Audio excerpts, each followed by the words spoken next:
Richard Chitli, bonjour. Vous êtes journaliste d'enquête et vous venez de publier, non pas un article, mais un livre chez Talandier, La guerre des stupes. C'est un livre témoignage, on peut dire, qui démarre le 17 octobre 2015 à Paris avec la découverte de la bagatelle de 7 tonnes de cannabis dans une rue, enfin dans des camionnettes, si j'ai bien compris. Alors pourquoi cette affaire, plutôt qu'une autre, vous a-t-elle intéressé ? D'abord, c'est la quantité. En plein Paris, dans le 16e arrondissement, un stock de cannabis comme ça, c'est quand même quelque chose qui c'est inédit. s'est jamais vu. C'est inédit. Une telle quantité en plein Paris, c'est inédit. C'est jamais vu. Oui, mais enfin, des saisies de dizaines de tonnes, on en a déjà vu ailleurs. Oui, non, mais ça d'accord. Mais alors, la deuxième chose complètement inédite, celle-là, et ça c'est 100% sûr, c'est le fait que ce stock de cannabis a été importé par un informateur de l'Office central des stupes. Donc vous imaginez que dans les jours qui suivent, c'est le début d'un scandale.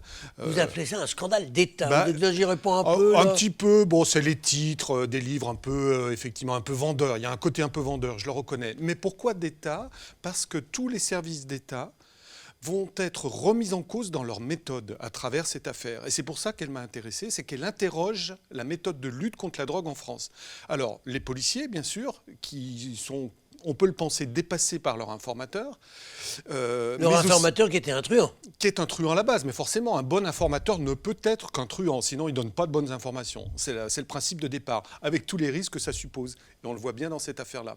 Et donc, il y a les policiers, mais il y a aussi les magistrats qui vont couvrir certaines méthodes et qui vont se retrouver piégés à ce jeu dangereux, ces liaisons dangereuses entre policiers et informateurs. Alors, ça va aboutir à quoi d'ailleurs cette affaire ? Bon, on saisit la drogue.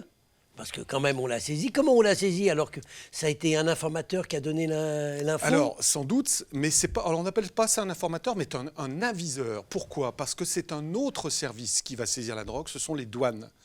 Et là, quand je parle de la guerre des stupes dans ce livre, c'est aussi la guerre entre les services. Il y a des concurrences entre les grands services français de lutte anti-drogue. Les douanes vont saisir cette drogue sans faire aucune arrestation. D'ailleurs, ce n'est pas leur objectif, c'est ce que j'explique. Mais ils vont déclencher le scandale. Et les policiers vont dire « mais vous avez torpillé une de nos opérations majeures qu'on avait mises en place ». Alors dites-moi, Richard Chitli, en quoi cette affaire, elle a des ramifications locales ? Parce que vous évoquez Lyon. Et d'ailleurs, c'est comme ça que vous vous y êtes vraiment intéressé. Oui. C'est à partir de cette bonne ville de Lyon. En tant que journaliste spécialiste des faits divers, l'affaire m'intéresse dès le départ. Mais je m'aperçois qu'il y a des épisodes lyonnais très importants dans cette affaire-là. Premier épisode, la drogue dont on parle, et au départ, ce n'est pas 7 tonnes, c'est au moins une quinzaine de tonnes qui part du Maroc, va faire étape à Vénissieux, qui est une porte d'entrée très importante du cannabis dans la région lyonnaise et en France. Et donc, je raconte en détail comment cette drogue s'arrête dans un hangar à Vénissieux, sous surveillance des policiers, qui font à ce moment-là une livraison surveillée, c'est prévu par le code pénal, mais qui ensuite vont perdre le contrôle de ce stock de cannabis. Et qu'est-ce qui va devenir alors ? On en a récupéré 7 tonnes ? Alors, un peu plus. On en a récupéré 7 tonnes à Paris, 6 tonnes en Belgique et 2 tonnes à Nantes. Ce qui montre que ce stock commençait à se disséminer un petit peu partout et qu'on en avait perdu le contrôle. Mais on a quand même, à la sortie, tout récupéré. Donc, c'est pas parti dans le trafic. Il reste des mystères dans cette affaire. Alors, on a récupéré une quinzaine de tonnes, mais les juges qui continuent d'enquêter sur cette affaire, l'affaire a été dépaysée à Bordeaux pour une bonne administration de la justice. Les juges estiment que le stock aurait pu atteindre 30, voire 40 tonnes de cannabis.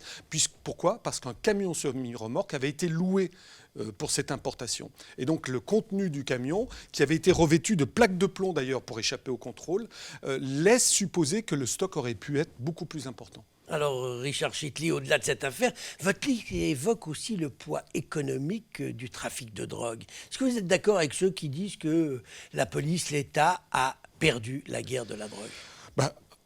C'est simple, les chiffres parlent d'eux-mêmes. 450 tonnes de cannabis importées par an en France. Vous voyez, on n'est plus à 1,5 tonne par jour. C'est des quantités qui sont industrielles. Et les saisies policières ou douanières, c'est à peine 10% de ce volume. Donc on voit bien que la guerre des stupes, elle est au jour où on parle, elle est perdue. Alors que faire? Moi, j'ouvre le débat, je suis un simple journaliste qui constate les faits, mais c'est vrai qu'on peut s'interroger sur les méthodes de lutte. On voit bien qu'elles sont insuffisantes. Et elles sont inefficaces. Elles sont inefficaces. Petit détail lyonnais, là encore, dans cette affaire, un juge d'instruction à Lyon avait essayé de monter une opération d'infiltration inédite, avec des policiers qui devaient infiltrer tout un réseau. Bon, ça n'a donné aucune suite, et le scandale a fait tout voler en éclats, si vous voulez.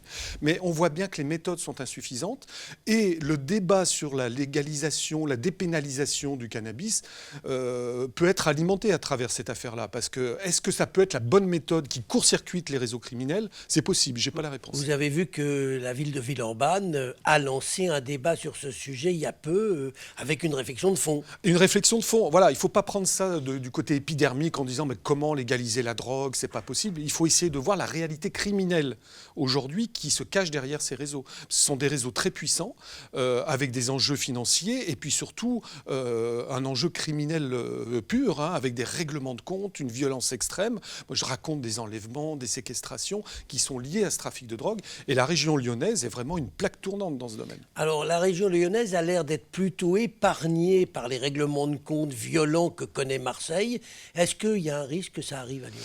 Alors, il y a un petit côté business à Lyon, où on aime beaucoup la discrétion, y compris dans les réseaux de stupéfiants, vous voyez. Et donc, à différence de Marseille, où on est peut-être un peu plus exubérant, chez les trafiquants lyonnais, on aime la discrétion parce que c'est plus efficace au niveau économique. C'est mon analyse.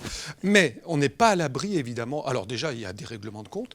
Il y a des enlèvements dont on n'entend jamais parler, dont les policiers ont des échos à travers leurs informateurs, mais il y a quand même une grande violence souterraine qui existe à travers ce trafic. Mais ils ne font pas leur règlement de compte dans la rue avec des armes. Très peu. Voilà. Très peu. Mais on voit dans certaines perquisitions et dans cette affaire en particulier, on trouve des armes lourdes. Les gens sont quand même dans un environnement qui est ultra violent. Eh ben, je rappelle, Richard Chitlik, que votre livre La guerre des stupes, c'est chez Talandier et ça vient de paraître. C'est un livre témoignage passionnant sur une affaire en particulier et le problème de la drogue en général. Je vous remercie. Merci, monsieur Angèle.